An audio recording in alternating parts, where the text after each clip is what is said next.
علم یہی علم دین ہے اور علوم یہی علوم قرآنی ہے جو آپ کے اس مدرسہ سید المدارس اور اس جیسے ہزار مدارس میں طالبان علوم نبوت اپنے سینوں میں صبح فجر کی نماز سے لے کر رات دیر تک بیٹھ کر پڑھتے ہیں، اللہ اللہ کی صدائیں لگاتے ہیں۔ لوگوں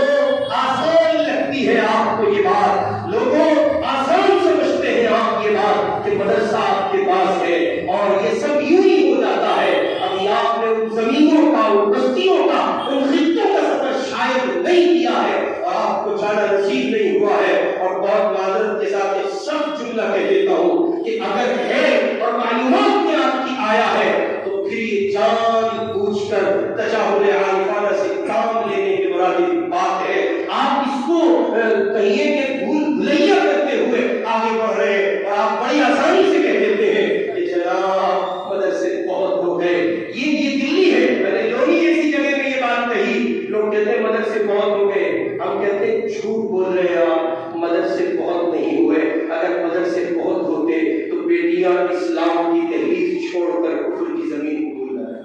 یہ آپ کہتے ہیں، یہ ہم نہیں کہتے۔ یہ علم و دانش سے واقفیت رکھنے والا کوئی سلیقہ مند انسان کہہ ہی نہیں سکتا۔ ابھی ضرورت ہے اور حق کی ضروری ہے اور بے پناہ ضرورت ہے ان تربیت گاہوں کی، ان دانش گاہوں کی جن کو مدرسے کا نام دیا گیا ہے۔ آپ پڑھیں، مطالعہ کریں، اور رونا یہ ہے حضرت بلیرامی دعوت برکاتہم العالیہ کی گفتگو کا سہارا لیتے ہوئے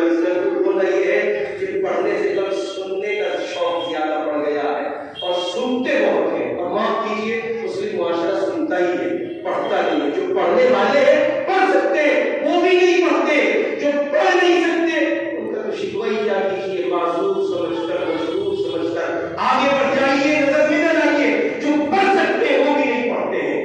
اور جب آپ پڑھ نہیں سکے، پڑھا ہی نہیں ہے، تو پھر آپ کو ہم نہیں پہنچتا یہ جملہ کہنے کا کہ مدرسے بہت ہو گئے ہیں۔ آپ اس کی ڈیفینیشن پڑھ لیجیے، اس کی اصل تک پہنچ جائیے، آپ کو اندازہ ہو جائے گا مدرسے کم ہے کہ زیادہ۔ میں نے آیت ذہن میں پڑھی تھی، لئن شکرتم لازیدنکم ولئن کفرتم ان عذابی لشدید۔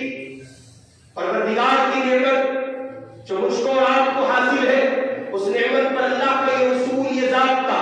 آپ شکرانے نعمت سے کام لیں گے نعمت بڑھے گی، اور کفرانے نعمت سے کام لیں گے تو نعمت چھین لی جائے گی۔ معاف کیجیے، جب تک شکرانے نعمت سے کام لیا جاتا رہا تب تک اس نعمت میں اضافہ ہوتا رہا،